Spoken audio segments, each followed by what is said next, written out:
Good evening, everyone, and thanks for joining us here on 13 Plus. I'm Ashley Bowerman. Mary Coleman has the night off.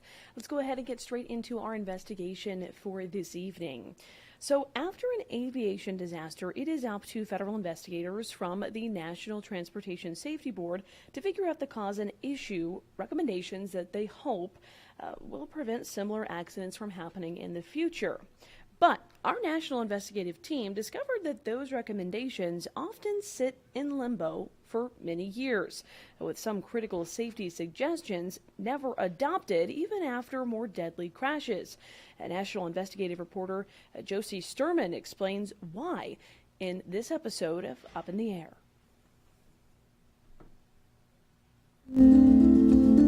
From the wreckage pulled up from the icy waters of the Potomac in Washington, D.C., to the clues buried deep down in the fractured pavement of Philadelphia.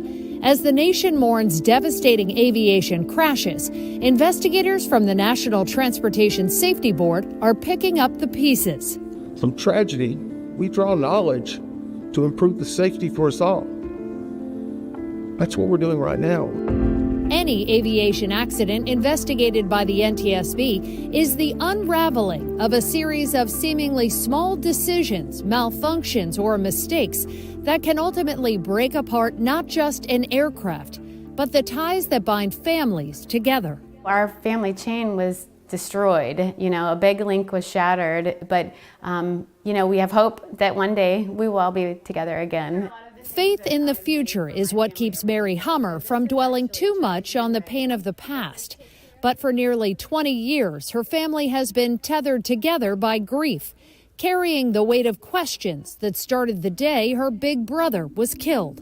I just remember my husband turning the TV on and seeing the accident, and I know no matter how long it is, you still get teared up. He just said, you better call Karen and see where he is. He was Charlie Likens, an avid golfer. He decided to skip around to catch an earlier plane to join his wife and kids in Florida. It was a fateful decision that would separate them forever. It was definitely the most tragic thing that's ever, we've had tragedies with friends and family, but it's hard to put into words what it's like having someone in a plane crash. It was the 2006 crash of Comair Flight 5191 in Lexington, Kentucky. West side of the runway was the Comair regional jet taking off. Records show that after attempting takeoff on the wrong runway, one that was too short, the plane ran off the edge.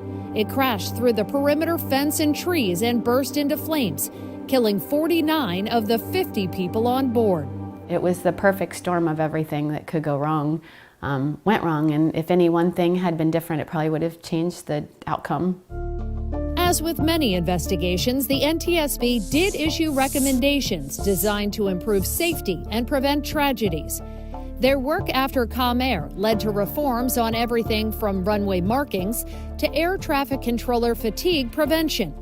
But accomplishing that, we found, involved lengthy negotiations between the NTSB and FAA, with recommendations left up in the air, unresolved for years.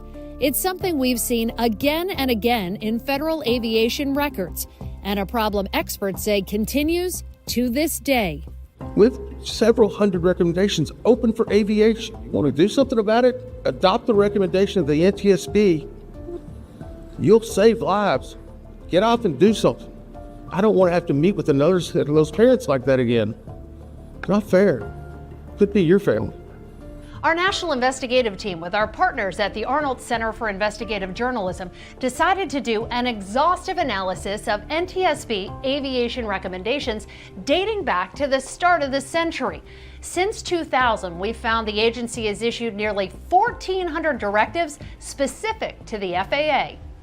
Former NTSB board member John Golia says recommendations are voluntary but powerful. Yes, they do hold weight. You have to exercise it.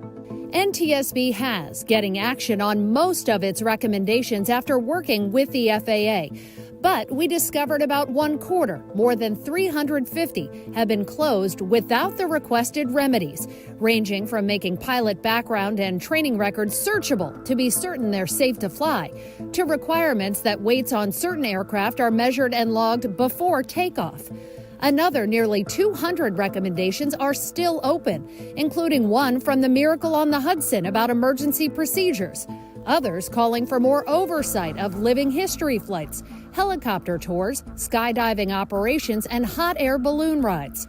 Despite the FAA taking actions that it believes address safety concerns, the NTSB has labeled the responses on those recommendations and more than 50 others unacceptable.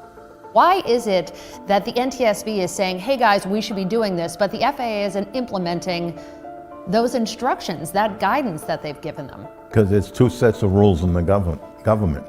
The NTSB doesn't look at the financial consequences of what we recommend. NTSB is an independent, no oversight.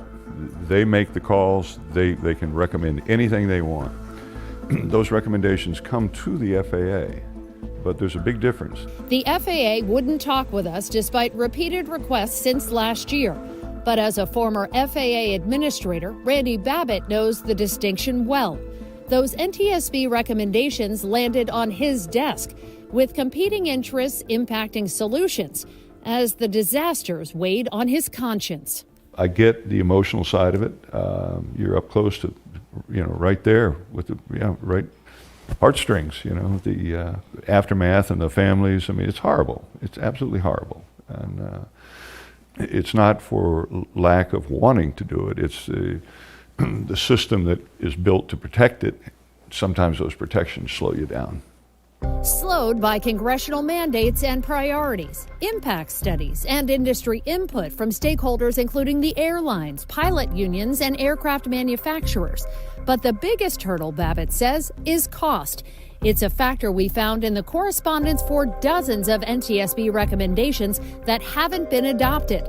That's because before it can make any new safety rule, the FAA is legally required to do a cost analysis to prove the benefits of change outweigh the price. I completely understand when people say, well, I don't care what it costs. Well, parts of the government do care, and that's where the conflict comes in. And our team found the back and forth battle can be fought for years, with the NTSB echoing the same concerns even as more deadly accidents occur. After a 2015 crash into an Ohio apartment building, killing 9, the NTSB recommended installing data recorders in charter planes and helicopters and creating flight monitoring programs to identify unsafe practices. The FAA claimed the cost benefit was $0. But for years, the NTSB reiterated its request again and again, following crashes that killed 19 people in Alaska, Hawaii, and California, including the tragedy involving Kobe Bryant.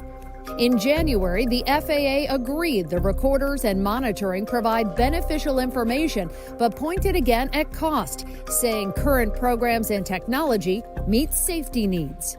How would you respond to people who believe that with some of these recommendations, cost is prioritized over safety?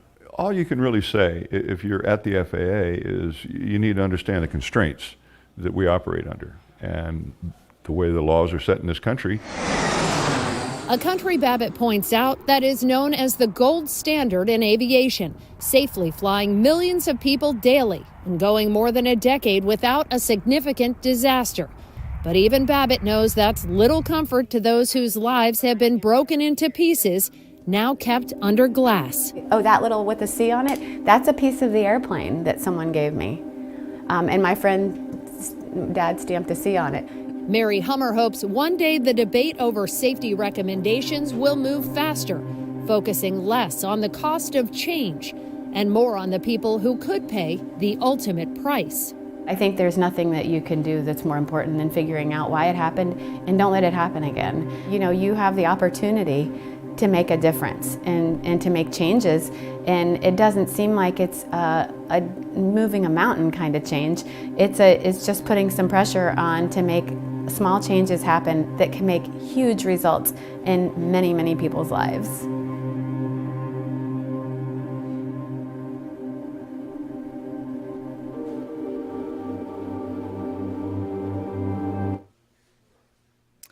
The NTSB often issues multiple recommendations after a disaster addressing the series of factors that led to the accident. The Comair crash alone resulted in 11 recommendations, with action taking anywhere from 2 years to more than a decade. Some of the NTSB's guidance is still listed as closed without acceptable action. We do want to leave you with some of our information on how you can find all of our content, of course, along with being both on air and online. You can also find us in your app store from Google Play or in the App Store with Apple. Just search us and you can find our information and download our app for all of your live and breaking news coverage. Of course, we will be on tonight at 9 and 10 as well. So we will see you there. Thanks for joining us.